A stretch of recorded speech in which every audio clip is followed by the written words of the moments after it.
Green മീഡിയാസിലേക്ക് സ്വാഗതം. Dominic ഇറങ്ങി ഒരാഴ്ച പിന്നിടുകയാണ്. 7ാം ദിനത്തിലേക്ക് കടക്കുമ്പോൾ ഈ ഒരു സിനിമയ്ക്ക് എല്ലാവരും ഉറ്റുനോക്കുന്ന ഒരു കാര്യം, സിനിമ വിജയിച്ചോ അതോ പരാജയമാണോ, ഹിറ്റാണോ ഫ്ലോപ്പാണോ എന്നുള്ള കാര്യം. ഡൊമിനിക് വിജയിക്കാൻ എത്ര കോടി നേടണം, ഇതെല്ലാമാണ് ആദ്യത്തെ ചോദ്യങ്ങൾ വരുന്നത്. സിനിമ ഇതിനോടകം തന്നെ മികച്ച രീതിയിൽ തന്നെയാണ് തിയേറ്റർ പെർഫോമൻസ് നടത്തുന്നത്. ഏറ്റവും നല്ലതായി പോകുന്നത് സിനിമയുടെ അഭിപ്രായം തന്നെയാണ്.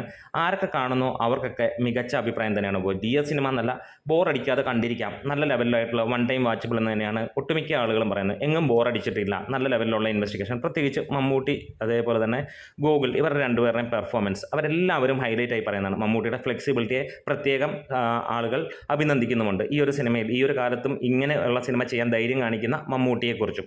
ഇതെല്ലാമാണ് സിനിമയുടെ പോസിറ്റീവ് സൈഡ്. ഇനി ആ ഒരു ചോദ്യം വരികയാണ്, സിനിമ വിജയിക്കാൻ ഒരു കാര്യം അതിനു മുമ്പ് പറയാം, നമ്മുടെ ചാനലൊന്ന് സബ്സ്ക്രൈബ് ചെയ്ത് തരണം. വേറെ ഒരു കാര്യം കൂടെ പറയാം, ഏറ്റവും കൂടുതൽ മമ്മൂട്ടിയെക്കുറിച്ചുള്ള വീഡിയോസ് ചെയ്യുന്ന ഒരു ചാനൽ തന്നെയാണ് നമ്മുടേത്. പക്ഷേ മമ്മൂട്ടിക്ക് ഒരു ന്യായം, വേറെ ഉള്ളവർക്ക് വേറൊരു ന്യായം, അങ്ങനെയുള്ള ചിന്തയൊന്നുമില്ല. നമ്മൾ പറയാറുണ്ട് ഏറ്റവും ഇഷ്ടം മമ്മൂട്ടിയെ തന്നെയാണ്. അത് കഴിഞ്ഞാൽ തൊട്ട് താഴെ നിൽക്കുന്ന മോഹൻലാലിനെ തന്നെയാണ്. ഒരു വ്യത്യാസവുമില്ല. നേരത്തെ തൊട്ട് പറയുന്ന ഒരേ കാര്യം തന്നെയാണ്. 52% മമ്മൂട്ടിയോടാണെങ്കിൽ 48% മോഹൻലാലിനോടും ഇഷ്ടമുണ്ട് എന്നുള്ളതാണ്. അതുകൊണ്ട് തന്നെ ഈ ഒരു വീഡിയോ കാണുമ്പോൾ നിങ്ങൾ സ്കിപ്പ് ചെയ്യാതെ തന്നെ കാണുക. ഏത് സിനിമയാണെങ്കിലും വിജയിക്കണമെങ്കിൽ, അതായത് ഒരു 10 കോടി മുതൽ മുടക്ക് വരുന്ന ഒരു സിനിമയാണെങ്കിൽ തിയേറ്ററിൽ വിജയിക്കണമെങ്കിൽ അതിന് ഏറെക്കുറെ 22.5 കോടി അല്ലെങ്കിൽ 25 കോടി കിട്ടിയാലേ നടക്കുകയുള്ളൂ എന്നുള്ളതാണ്. ഇവിടെ നമുക്ക് ലഭ്യമായ വിവരങ്ങൾ തുടക്കത്തിൽ കിട്ടിയത് 12 കോടിയാണ് ഈ ഒരു സിനിമയുടെ ബഡ്ജറ്റ്. അതിൽ ഇന്ന് വരുന്ന വാദങ്ങളിലും അല്ലെങ്കിൽ വരുന്ന ഡീറ്റെയിൽസിലുമെല്ലാം അത് മമ്മൂട്ടിയുടെ സാലറി കൂടി ഇൻക്ലൂഡ് ചെയ്തിട്ടാണ്. സാധാരണഗതിയിൽ മമ്മൂട്ടി സിനിമകൾ മമ്മൂട്ടിയുടെ സാലറി ഇല്ലാതെ പറയുകയാണ്. അങ്ങനെ വന്നാൽ പോലും സിനിമയ്ക്ക് 5 കോടിക്ക് മുകളിലായിരിക്കും, അല്ലെങ്കിൽ 5 കോടിയെങ്കിലും ബഡ്ജറ്റ് ഉണ്ടാകുമെന്നുള്ളതാണ്. നമ്മളെ സംബന്ധിച്ചിടത്തോളം മമ്മൂട്ടി സാലറി മേടിച്ചോ ഇല്ലയോ എന്നുള്ളതല്ല ചോദ്യം, സിനിമയുടെ നമ്മൾ കേട്ട ബഡ്ജറ്റിൽ വെച്ചാണ് പറയുന്നത്. ഇനിയിപ്പം അതിൻ്റെ ബഡ്ജറ്റ് കുറവാണെങ്കിൽ നിങ്ങൾക്ക് തന്നെ കാൽക്കുലേറ്റ് ചെയ്യാം, അത് നമുക്കൊന്ന് നോക്കാം. എന്താണെങ്കിലും സിനിമ 12 കോടി ബഡ്ജറ്റിൽ വരികയാണെങ്കിൽ കേരളത്തിൽ നിന്ന് ഈ സിനിമ വിജയിക്കണമെങ്കിൽ മിനിമം 25 കോടി നേടണം. ഇതുവരെ കേരളത്തിൽ നിന്ന് ഒരാഴ്ച കൊണ്ട് നേടാൻ കഴിഞ്ഞത്, ഒരു കാര്യം കൂടെ പറയാം, സിനിമ ഒരാഴ്ചയുള്ളൂ, ഏകദേശം 1 മാസത്തോളം സിനിമ കേരള തിയേറ്ററുകളിൽ ഉണ്ടാകുമെന്നുള്ളതിന് യാതൊരു സംശയവുമില്ല. അപ്പോൾ ഒരാഴ്ച പിന്നിടുമ്പോൾ ഈ സിനിമ നേടിയിരിക്കുന്ന കേരളത്തിൽ നിന്ന് മാത്രം ഇന്നലെ വരെ നേടിയിരിക്കുന്നത് 8.5 കോടിയോളമാണ് സിനിമയ്ക്ക് നേടാൻ കഴിഞ്ഞത്. ഇന്നത്തെ ദിവസത്തോടു കൂടി 9 കോടിക്ക് മുകളിൽ 9-9.25 കോടിയോളം സിനിമ എത്തുമെന്നുള്ളതും ഉറപ്പാണ്. അങ്ങനെ 12 കോടി മുടക്കിയ സിനിമയ്ക്ക് ഇതുവരെ അതിൻ്റെ മുതൽ മുടക്ക് തിരിച്ചു പിടിക്കാൻ കേരളത്തിൽ നിന്ന് കഴിഞ്ഞിട്ടില്ല എന്നുള്ളതാണ്. നമുക്കിപ്പം ഫാൻസിനെ സന്തോഷിപ്പിക്കാനോ അല്ലെങ്കിൽ മറ്റുള്ള ചാനലുകാർ പലരും മമ്മൂട്ടി ആരാധകരുടെ വ്യൂസ് കിട്ടാൻ വേണ്ടി കാണിക്കുന്നത് പോലെ വേണമെങ്കിൽ പറയാം പടം വിജയിച്ചു എന്ന് പറയാം. പക്ഷേ കേരളത്തിൽ ഇതുവരെ സിനിമ വിജയിച്ചിട്ടില്ല എന്നുള്ളതാണ്. അതായത് ഇപ്പോഴും സിനിമ വിജയിക്കാൻ ഇനിയും എമൗണ്ട് കിട്ടണം. ഇനിയും എല്ലാവരുടെയും ഒരു ചോദ്യമാണ്, ഒരു സിനിമ പിടിച്ചിട്ട് പല സ്ഥലങ്ങളിലേക്ക് അല്ലെങ്കിൽ കേരളത്തിന് പുറത്ത് സിനിമ ഓടുന്നു, വിദേശത്ത് ഓടുന്നു, അപ്പോൾ ആ കാശൊക്കെ എങ്ങനെയാണ് കൂട്ടുന്നത്? അതിലേക്ക് നമുക്ക് കടന്നു വരാം. ഓരോ സിനിമയും അതാത് തട്ടകത്തിൽ വിജയിക്കണമെങ്കിൽ, അതായത് മലയാള സിനിമയാണ് കേരളത്തിൽ വിജയിക്കണമെങ്കിൽ അങ്ങനെ തന്നെയാണ്. ഇനിയിപ്പോൾ എമ്പുരാൻ്റെ കാര്യം കൂടെ ഒന്ന് പറയാം. 250 കോടി മുതൽ മുടക്കിൽ എമ്പുരാൻ വരികയാണെങ്കിൽ ഈ എമ്പുരാൻ വിജയിക്കണമെങ്കിൽ കേരളത്തിൽ നിന്ന് 500 കോടി കിട്ടിയാലേ കേരളത്തിൽ ഈ ഒരു തിയേറ്റർ വിജയമെന്ന് പറയാൻ കഴിയുള്ളൂ. ഓവറോൾ ആ സിനിമ 500 കോടി നേടിയാൽ സിനിമ വിജയമായിരിക്കും. കാരണം അന്യ ഭാഷകളിലും വിദേശ രാജ്യങ്ങളിലും ഒക്കെ വരുമ്പോൾ അത് വിജയമായിട്ട് തന്നെയായിരിക്കും നമ്മൾ കാണുന്നത്. പക്ഷേ കേരള ഇൻഡസ്ട്രിയിൽ വിജയമാണോ എന്ന് ചോദിക്കുമ്പോൾ അല്ല എന്നേ പറയാൻ കഴിയുള്ളൂ. കാരണം കേരളത്തിൽ നിന്ന് 500 കോടി കിട്ടിയാലേ ആ സിനിമ വിജയിക്കുകയുള്ളൂ എന്നുള്ളതാണ് സിമ്പിൾ ഉത്തരമാണ്. ഒരു നീതി മോഹൻലാലിനും ഒരു നീതി മമ്മൂട്ടിക്കും അങ്ങനെയുള്ളതൊന്നുമില്ല. അപ്പോൾ ഈ ഒരു കുഞ്ഞൻ സിനിമ നമ്മൾ പ്രതീക്ഷിക്കുന്നു ഏകദേശം 25 കോടി കിട്ടിയാലേ വരുള്ളൂ. അതല്ല മമ്മൂട്ടിയുടെ കോസ്റ്റ് കൂടാതെയാണെങ്കിൽ 10 കോടിക്ക് മുകളിൽ 10-12 കോടിക്ക് അടുത്ത് കിട്ടിയാൽ മാത്രമാണ് സിനിമ വിജയിക്കുകയുള്ളൂ. അത് ഏറെക്കുറെ ആ ബഡ്ജറ്റ് വെച്ചിട്ട് നോക്കുമ്പോൾ എത്തും എന്നുള്ളതാണ്. അങ്ങനെയാണെങ്കിൽ ഇതുവരെ സിനിമ വിജയമായിട്ടില്ല, അതിന് വിജയം തീരുമാനിക്കേണ്ട ദിവസവുമായിട്ടില്ല എന്നുള്ളതാണ് പറയാനുള്ളത്. ഇനിയും ആദ്യത്തെ ഒരു ചോദ്യമാണ് നമ്മൾ പറഞ്ഞു വരുന്നത്, അതായത് 12 കോടി മുതൽ മുടക്കിയ സിനിമ വിദേശ രാജ്യങ്ങളിലും അന്യ സംസ്ഥാനങ്ങളിലുമൊക്കെ നിറഞ്ഞോടുമ്പോൾ ടോട്ടലി സിനിമ വിജയിച്ചു എന്നുള്ളതാണ്.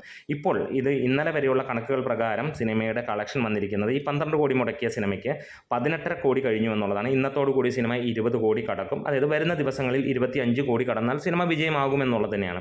അതിനു മുമ്പ് തന്നെ സിനിമ വിജയിച്ചോ എന്നറിയാനുള്ള കാര്യം, ഇതിൻ്റെ റൈറ്റ്സുകൾ വിറ്റുപോയിരിക്കുകയാണ്. അതായത് ഒരിക്കലും നമ്മൾ പല വീഡിയോസിലും ഇങ്ങനെയുള്ള വീഡിയോസിലും നമ്മൾ പറഞ്ഞിട്ടുണ്ട്, ഒരു പടം വിജയിക്കണമെങ്കിൽ അവിടുത്തെ തിയേറ്ററിൽ ഒരുപാട് കാശ് കിട്ടിയാൽ അവിടുത്തെ ഡിസ്ട്രിബ്യൂട്ടറിനെ കാശ് കിട്ടുകയുള്ളൂ.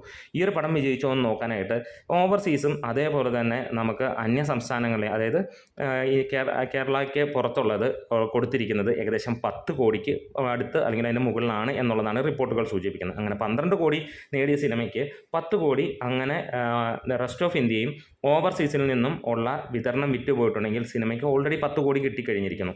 പിന്നെ കേരളത്തിൽ നിന്ന് കിട്ടുന്ന 8.5 കോടി കൂടി ആയപ്പോൾ നമുക്ക് അതിനകത്തിൽ ഷെയർ വരികയാണെങ്കിൽ ഏറെക്കുറെ ഒരു 5 കോടിയോളം ഷെയർ വന്നിട്ടുണ്ട്. 15 കോടിയോളം കിട്ടിയിട്ടുണ്ട്. അതായത് മുതൽ മുടക്കിന് മുകളിൽ സിനിമ കിട്ടി, അങ്ങനെ സിനിമ വിജയിച്ചു എന്നുള്ളത് തന്നെയാണ് നമുക്ക് പറയാനുള്ളത്. കാരണം ഇത് പ്രൊഡ്യൂസറിന് ടാക്സ് കഴിഞ്ഞ് കിട്ടുന്ന കാര്യമാണ് ഈ 10 കോടി ഓവർസീസും അതേപോലെ തന്നെ റെസ്റ്റ് ഓഫ് ഇന്ത്യയും ഡിസ്ട്രിബ്യൂഷന് പോയി കഴിഞ്ഞാൽ. അങ്ങനെ വരുമ്പോൾ ഇതിനോടകം തന്നെ സിനിമ വിജയിച്ചു എന്നുള്ളത്, അതായത് നമ്മൾ പല ലെയറുകൾ തന്നെയാണ് ഇതിനകത്തിൽ പറയുന്നത്. പലരുടെയും ചോദ്യമാണ് ഇതുവരെ വലിയ അനക്കമില്ലല്ലോ സിനിമ, അതുകൊണ്ട് സിനിമ പരാജയപ്പെട്ട് കാണും എന്നുള്ളതൊക്കെയാണ്. പക്ഷേ ഇപ്പോഴും സിനിമ സ്റ്റഡി ആയിട്ട് തന്നെ പോവുകയാണ്. ഓരോ ദിവസവും നമുക്ക് കാണാൻ കഴിഞ്ഞു 70 ലക്ഷം രൂപയ്ക്ക് അടുത്താണ് സിനിമയുടെ ഇന്നലത്തെയും മിനിഞ്ഞാന്നത്തെയുമൊക്കെ കളക്ഷൻ. അതായത് മികച്ച രീതിയിൽ തന്നെയാണ് പോകുന്നത്. ആ ഒരു വലിയ ഒരു മമ്മൂട്ടി സിനിമയുടെ കളക്ഷൻ ഒന്നും സിനിമയ്ക്ക് നേടാൻ കഴിഞ്ഞിട്ടില്ല എന്നുള്ളത് യാഥാർത്ഥ്യമാണ്. വലിയ രീതിയിലുള്ള ബഡ്ജറ്റും വന്നിട്ടില്ല, പ്രമോഷൻ കാശുകളും ഒന്നും തന്നെ പുറത്തേക്ക് വന്നിട്ടില്ല. ഇനി സിനിമയുടെ മറ്റൊരു കാര്യമായ OTT ബിസിനസ് അടക്കം സിനിമ വിജയിച്ചോ എന്ന് ചോദിച്ചാൽ ഇപ്പോൾ തന്നെ ഈ ഒരു കണക്കുകൾ നോക്കുമ്പോൾ സിനിമയ്ക്ക് 15 കോടിയോളം പ്രൊഡ്യൂസറിൻ്റെ കയ്യിലേക്ക് വന്നിട്ടുണ്ട്. ഇനിയും ഈ പറഞ്ഞ പോലെ OTT കൂടിയാണ്. OTT 2 കാര്യങ്ങളാണ് നമ്മൾ കേൾക്കുന്നത്. ഒന്ന് 10 കോടിക്ക് മുകളിലും ഒന്ന് 23.5 കോടിയും എന്നുള്ളതാണ്. അത് വിശ്വസനീയമായ സോഴ്സുകളിൽ നിന്ന് കിട്ടിയേക്കുന്നതല്ല. 10 കോടിക്ക് മുകളിൽ എന്നുള്ളതാണ് നമുക്ക് ഇതിൽ രണ്ടിൽ നിന്നും കൂട്ടി വായിക്കാൻ കഴിയുന്നത്. അങ്ങനെ നോക്കിയാലും സിനിമ 25 കോടിക്ക് മുകളിലേക്ക് എത്തി. പ്രൊഡ്യൂസറെ സംബന്ധിച്ചിടത്തോളം ഈ ഒരു ചെറിയ സിനിമ ഒരു ബ്ലോക്ക് ബസ്റ്റർ സ്റ്റാറ്റസിലേക്കാണ്. പക്ഷേ നമ്മളെ സംബന്ധിച്ചിടത്തോളം ഈ ഒരു സിനിമ പ്രൊഡ്യൂസർ കാശുണ്ടാക്കിയൊന്നല്ല, തിയേറ്ററുകളിൽ വിജയിച്ചോ എന്നാണ് നമ്മൾ എപ്പോഴും നോക്കുന്നത്. അങ്ങനെ നോക്കിയാൽ കേരള തിയേറ്ററുകളിൽ സിനിമ വിജയിക്കാൻ 25 കോടിയോളം നേടിയാൽ മാത്രമേ നടക്കുകയുള്ളൂ. അത് തിയേറ്റർ സക്സസ്. നമ്മൾ പല രീതിയിൽ ചിന്തിക്കരുത്. പ്രൊഡ്യൂസറെ സംബന്ധിച്ചിടത്തോളം അയാൾ മുതൽ മുടക്കിയ 12 കോടി, അതായത് മമ്മൂട്ടി കമ്പനിയിലൂടെ നിർമ്മിച്ച ഈ ഒരു സിനിമയ്ക്ക് ഓൾറെഡി പ്രോഫിറ്റായി. പക്ഷേ തിയേറ്ററിൽ ഈ സിനിമ വിജയിക്കണമെങ്കിൽ കേരളത്തിൽ തന്നെ 25 കോടി നേടണം.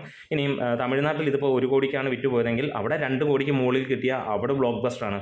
ഓവർസീസിൽ GCCയിൽ സിനിമ ഒരു വലിയ ബ്ലോക്ക് ബസ്റ്റർ സ്റ്റാറ്റസിലേക്കാണ് കടക്കുന്നത്.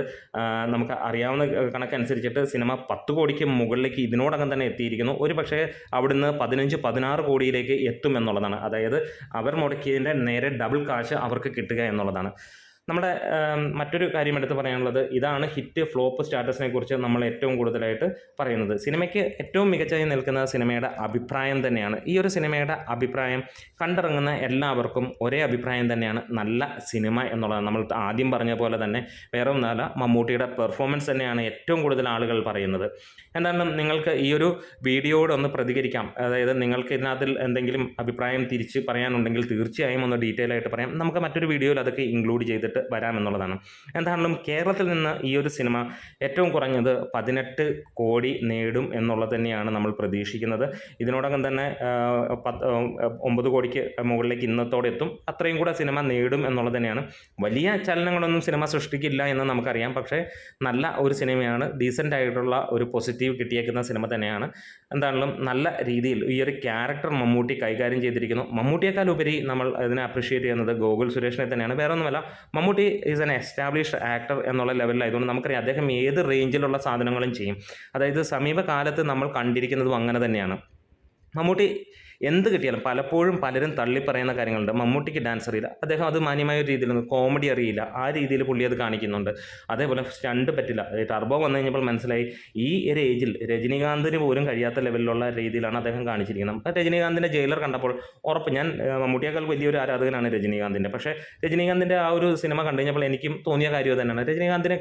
രജനീകാന്തിന് മറ്റേ നമ്മുടെ അശ്വന്ത് കോക്ക് പറയുന്ന പോലെ വയ്യ എന്ന് തന്നെയാണ്.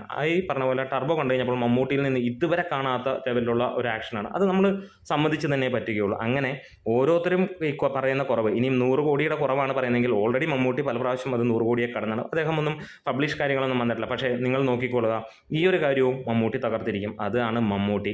എന്തൊക്കെ കുറവുണ്ടെന്ന് പറയുന്നു ആ കുറവുകളെല്ലാം പ്രേക്ഷകരെ കൊണ്ട് തന്നെ, അല്ലെങ്കിൽ പറയുന്നവനെ കൊണ്ട് തിരിച്ചു പറയിപ്പിക്കുന്ന ആൾ തന്നെയാണ്. ഒരിക്കൽ അശ്വന്ത് കോക്ക് തന്നെ പറഞ്ഞിരുന്നു, ഇതിൽ നമ്മൾ പഴയ ഒരു വീഡിയോ എടുത്ത് നോക്കിയാൽ ഇങ്ങനെ ഒരു മെഗാസ്റ്റാർ അല്ലെങ്കിൽ സൂപ്പർ താരത്തിനെ കണ്ടിട്ടില്ല, ഒന്നിനും കൊള്ളില്ലാത്ത അല്ലെങ്കിൽ ഒന്നിനും പറ്റാത്ത ഒരു സൂപ്പർ സ്റ്റാർ എന്ന് പറഞ്ഞാൽ 1 വർഷം 2 വർഷത്തിന് ശേഷം അയാൾ തന്നെ പറഞ്ഞു, ഇതേപോലെ ഒരു സൂപ്പർ താരത്തിനെ കാണാനില്ല, ഇന്ത്യൻ ഫിലിം ഇൻഡസ്ട്രിയിൽ കാണാനില്ല, ഇങ്ങനെ ചെയ്യുന്ന വേഷങ്ങൾ മറ്റൊരു സൂപ്പർ താരത്തിനും ചെയ്യാൻ കഴിയില്ല. ആ മാറ്റി പറയിപ്പിച്ച വ്യക്തിയാണ് മമ്മൂട്ടി എന്ന് ഓർത്തുകൊള്ളുക. അതുകൊണ്ട് തന്നെ 100 കോടിയുടെ കണക്കുമായി പറയുന്ന ഓരോരുത്തരുമുള്ള ഒരു മറുപടി മമ്മൂട്ടി നൽകിയിരിക്കും, അതിന് യാതൊരു സംശയവുമില്ല. അപ്പോൾ ഡൊമിനിക് വിജയിക്കാൻ എത്ര കോടി വേണം എന്നുള്ളത് 12 കോടിയാണ് നമുക്ക് കിട്ടിയ ബഡ്ജറ്റ് ഡീറ്റെയിൽസ്. 25 കോടി കിട്ടിക്കഴിഞ്ഞാൽ സിനിമ വിജയിക്കും. കേരളത്തിൽ സിനിമ വിജയമായിട്ടില്ല. ഇതുവരെ 8.5 കോടിക്ക് മുകളിലാണ് സിനിമയുടെ കളക്ഷനായിട്ട് വന്നിരിക്കുന്നത്. വിദേശ രാജ്യങ്ങളിൽ വിറ്റുപോയത് കണക്കനുസരിച്ചിട്ട് സിനിമ ഓൾറെഡി ഹിറ്റ് സ്റ്റാറ്റസിലേക്ക് എത്തി. അതൊരു ബ്ലോക്ക് ബസ്റ്റർ സ്റ്റാറ്റസിലേക്ക് എത്തുമെന്നാണ്. അതേപോലെ റെസ്റ്റ് ഓഫ് ഇന്ത്യയിലും സിനിമ ഒരു ബ്ലോക്ക് ബസ്റ്റർ സ്റ്റാറ്റസിലേക്ക് തന്നെയാണ്. 2 കോടിക്ക് മുകളിൽ സിനിമയ്ക്ക് റെസ്റ്റ് ഓഫ് ഇന്ത്യയിൽ നിന്ന് തന്നെ ലഭിച്ചിട്ടുണ്ട്. അത് വലിയ ഒരു കളക്ഷനാണ് ഈ സിനിമയെ സംബന്ധിച്ചിടത്തോളം. അതേപോലെ തന്നെ പ്രൊഡ്യൂസറിനെ സംബന്ധിച്ചിടത്തോളം ഈ സിനിമ 12 കോടി മുടക്കി ഇതിനോടകം തന്നെ ബിസിനസ് അടക്കം 25 കോടിക്ക് മുകളിലേക്ക് എത്തുകയും ചെയ്തു. അതായത് ഇത് മിനിമം 50 കോടിയെങ്കിലും ബിസിനസ് അടക്കം സിനിമയ്ക്ക് അല്ലെങ്കിൽ ഈ ഒരു പ്രൊഡ്യൂസറിന് ലഭിക്കുമെന്നുള്ളതാണ്. അപ്പോൾ പടം പൊട്ടിയോ അതോ വിജയിച്ചോ എന്നുള്ളത് നിങ്ങൾക്ക് തന്നെ തീരുമാനിക്കാം. വരുന്ന ദിവസങ്ങളിൽ കേരളത്തിലും സിനിമ ഹിറ്റടിക്കട്ടെ എന്ന് ആശംസിക്കുന്നു. ദീപ് മീഡിയാസ്.